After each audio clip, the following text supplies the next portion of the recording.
ким тапшырмаларды жөнөтө элек болсо, акырындап 2 күн калды.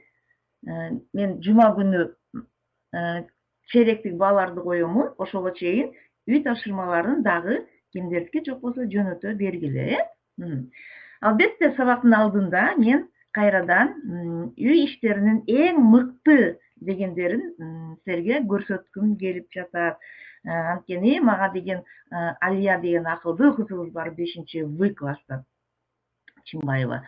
Ошол макалдар боюнча өткөн темада макалдар боюнча ребустарды жасоону мен сурандым эле. Ошондуктан Алия биринчилерден болуп ребус жөнөтүптүр. Кана эмесе анда угабыз балдар.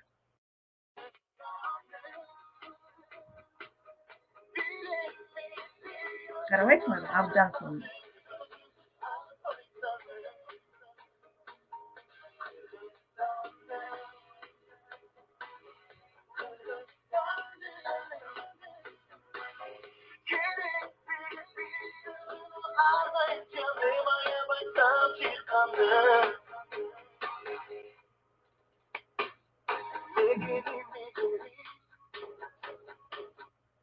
Көрдүңөрбү балдар? Мен абдан кубанып жатамын. Бизде таланттуу балдар көп экен.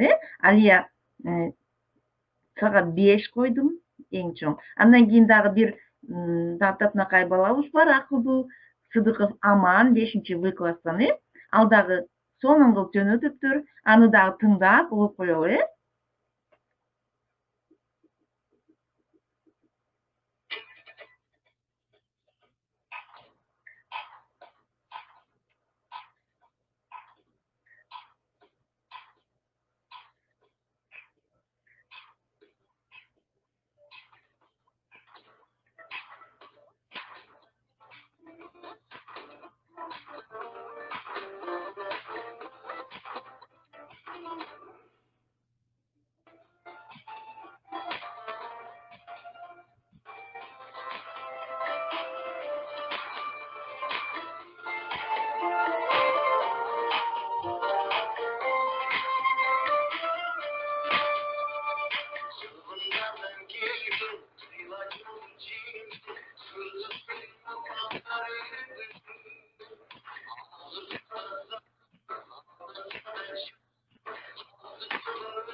Көрдүңөрбү балдар? Демек мен айткамын, ар кандай ар түрдүү форматта жөнөтө бергиле деп, видео түрүндө, презентация түрүндө, жазуу түрүндө. Ошондуктан мен кыргыз адабият сабагын ушунчалык кызыктуу кылгандары үчүн Аман менен Алия экөө автоматтык түрдө чейрекке 5 алышты.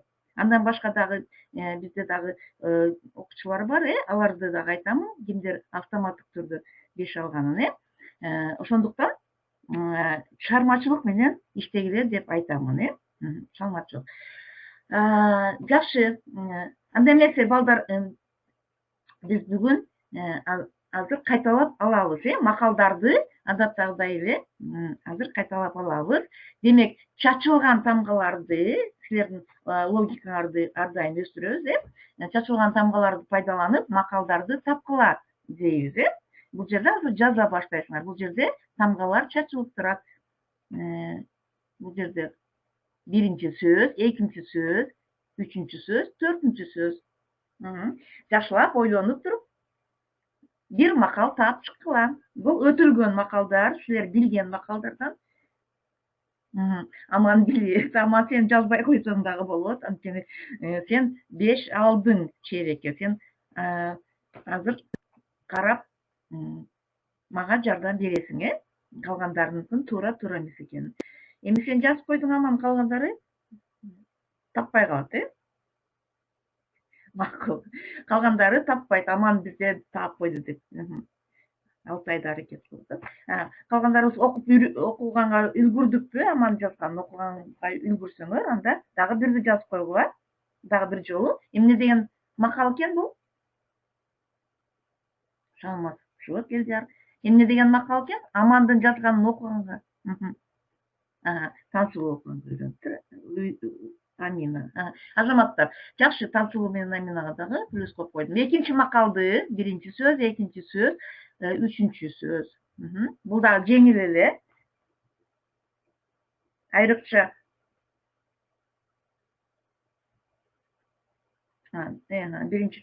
биринчи макалды айтып атасың, Алия, сен дагы жазбай эле кой, анткени сага дагы автоматтык түрдө 5 койдум, ошондуктан аман экөөңөр бүгүн мага жардамчы болуп турасыңар. Тансылуу, дөрүс, алды ынтымак деп Тансылууга дагы 5 койдум. Жакшы, азаматтар, Амина сага дагы 5 койдум. Чейрекке 5 койдум, ошон үчүн аман экөөңөр бүгүн жардам бересиңер. Бүгүн балдар бизде жаңы тема, өзгөчө жаңы тема. Ошон үчүн калгандарыбыздын тапшырмаларын дагы карап көрөмүн, кандай аткарылып жатканын. Жаңы теманы балдар биз өтөөрдүн алдында мен силерге бир аз дагы тапшырма бергим келип атат. Мен суроо бергим келип жатат. Кана балдар, адамдар менен унаалар басып өтүүчү жаныбар кандай деп аталат деген суроо берип жатамын. Жана варианттарын берип жатамын. Фил, А, Б, акыра, В, зебра. Силер А, Б, В деп эле варианттарын гана атап койгула. Адамдар менен унаалар басып өтүүчү жаныбар кандай деп аталат? Тансылуу А деп айтып атат. Алтай А, В деп айтып атат. Зарина В деп айтып атат. Жакшы. Демек, албетте, жакшы, Зарига В деди. Албетте бул зебра, Демек, жолдо биз жооп зебра, жолдо зебра түрүндө адамдар үчүн, унаалар үчүн зебра түрүндө белги коюшат, Жакшы, Эскендер. Экинчи, демек, бул темага байланыштуу суроолор болуп атат. Экинчи суроом. Адам анын иштегенин каалайт, бирок иштеген кезде ачууланып, өчүрүүгө шашылат. Бул эмне? Телефон, А. Ойготкуч, В. Телевизор. Искандер ойготкуч деп жазды. Дагы. Саян В деп жазып атат. Искандер В. Туура, Саян. Дайыр. Саян, Дайыр.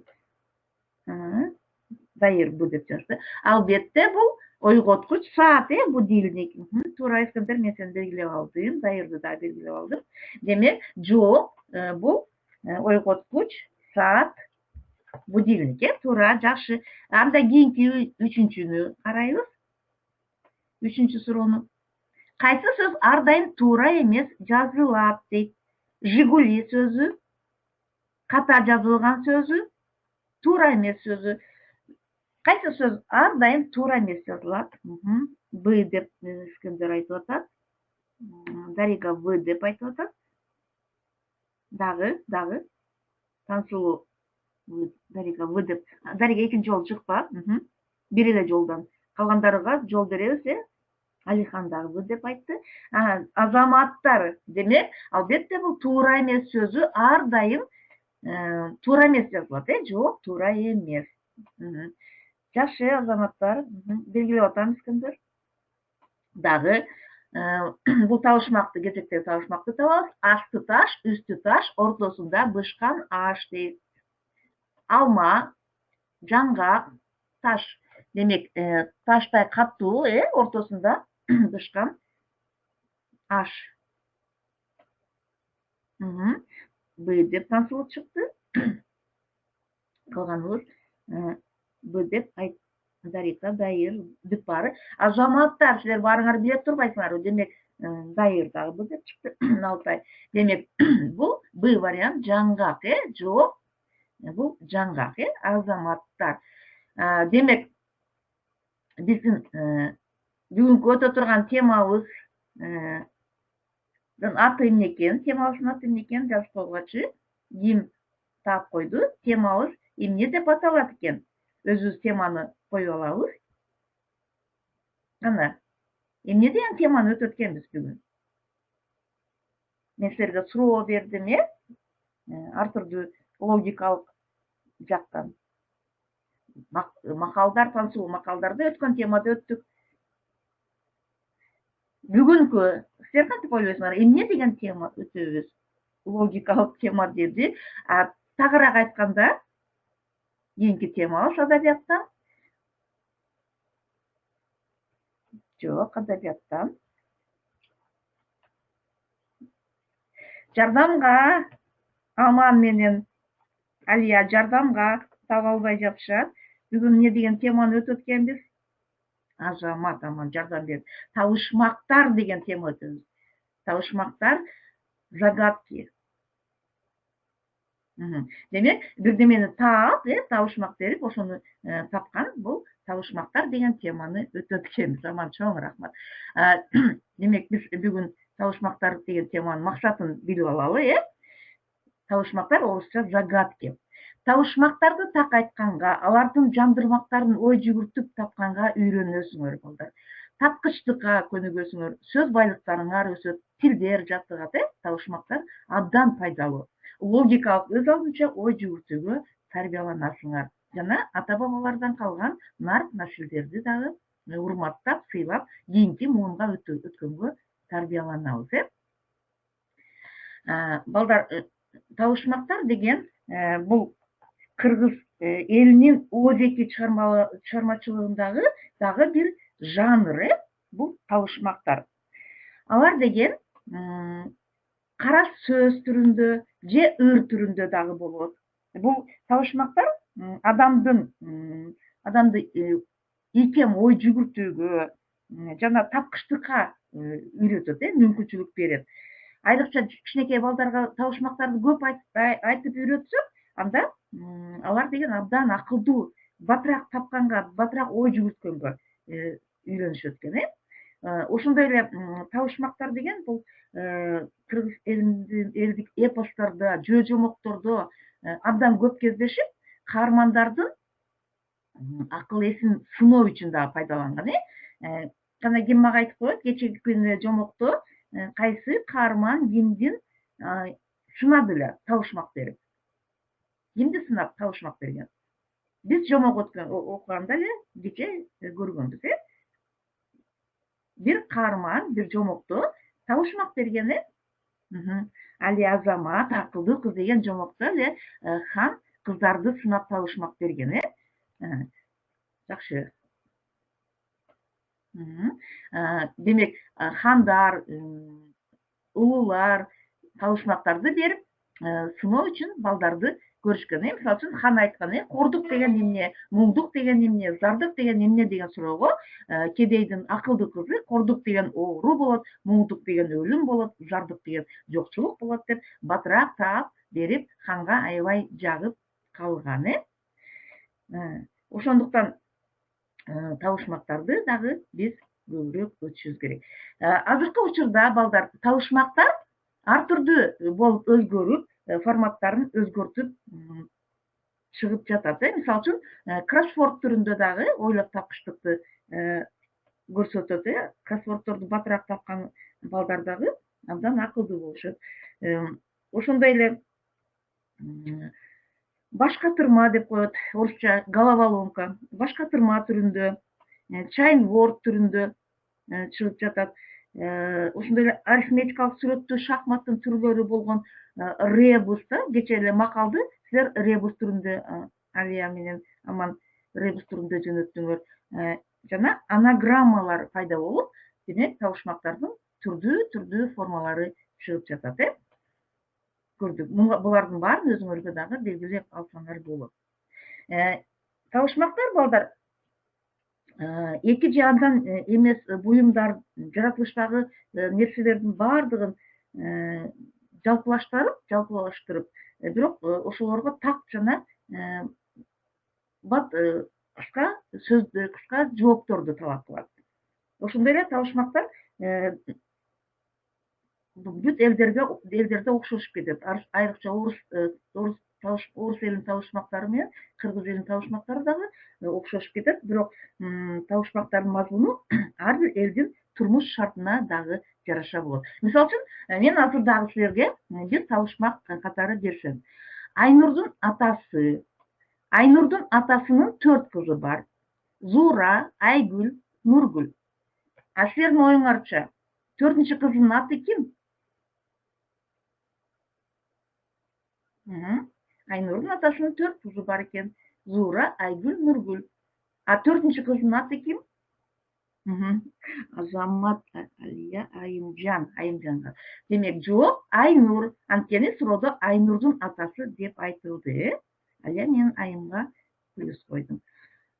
Дагы ушундай эле логикалык суроо. Кедей менен байдын үйү. Кедей менен байдын үйү күйүп жатат. Милициялар келгенде кимдин үйүн биринчи өчүрүшөт? Кедей менен байдын үйү күйүп жатат. Аман жооп бербейт. Аман жооп бербе. Дарига, милициялар келди. Кимдикин биринчи өчүрдү? Байдыкынбы же кедейдикинби?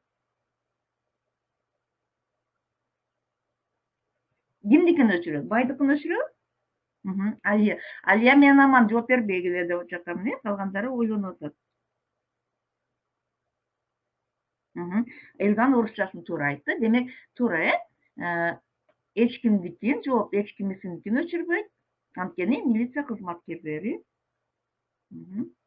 өрт өчүрбөйт. Милиция кызматкерлери өрт өчүрбөйт экен. Жооп. Элдияр жооп бердим дейт. Элдияр, мен абдан батыраак өтүп кеткенинен байкабай калдым. Мен кайрадан карап чыгамын, Жакшы.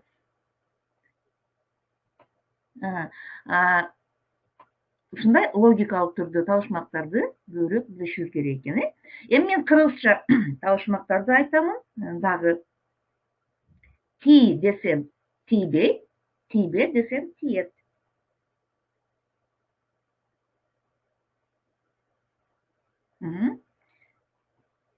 Ойлонобуз.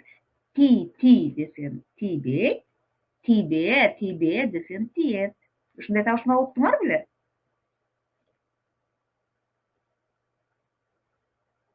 Бул абдан көп айтылат, абдан кызыктуу табышмак. Табышмактар ар түрдүү мазмунда, ар түрдүү темада айтыла берет, билимге карата, окууга карата. Жок, аты бар да, тийбе десем тиет дейт. Тескерисинче, ти десем тийбейт, тийбе десем тиет дейт. Жок. Демек, бул табышмактын жообу эрин, губы, эрин.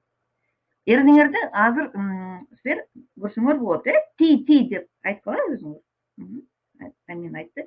Ти десеңер, эриниңер тийбей коет, бири-бирине тийбейт. Эгерде тийбе десеңер, тескерисинче кайра эриндер тиет экен, Жакшы. Экинчи табышмак. Кыдырата таш койдум, кызыл өгүздү бош койдум. Кыдырата таш койдум. Булардын бардыгы табышмактар түз мааниде эмес, каймана түрүндө, череносунсуңчу,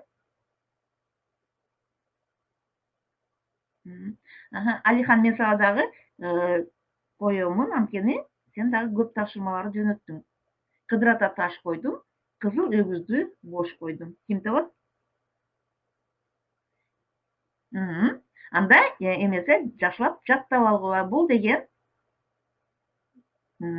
жок, туура эмес. Бул деген тиш менен тил экен. Көрдүңөрбү, балдар? Кыргыз эли адамдын мүчөлөрүнө карата дагы табышмак айтышкан, Кыдырата таш койдум деген бул тиштер, тиштерди кыдырата коюптур. Кызыл өгүздү бош койдум деген бул тил, кызыл тил. Көрдүк, Дүйнөдө эмне күлүк? Дүйнөдө эмне күлүк? Күлүк деген бул быстрый скакун деген, Что на свете быстрее всего деп орусчасын такой, түшүнбөгөндөр. Дүйнөдө эмне күлүк?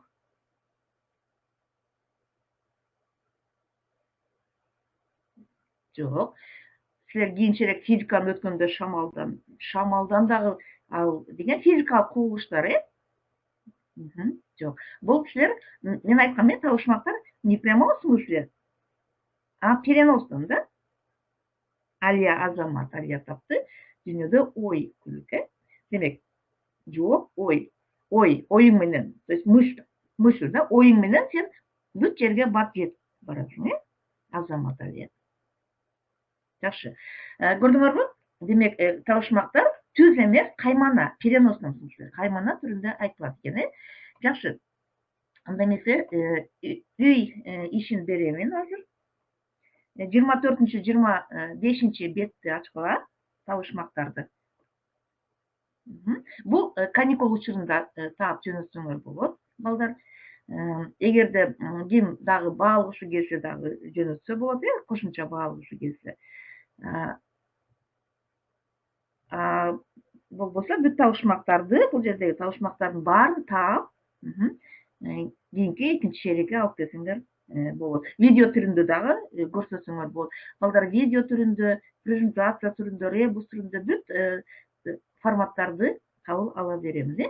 Дагы бир жолу айтамын, кимдер тапшырмаларды жөнөтүп атат, мен текшерип жатам. Дагы 2 күнүңөр бар, 3 күнүңөр бар экен. Мен 5-жума күнү барып журналга бааларды коёмун.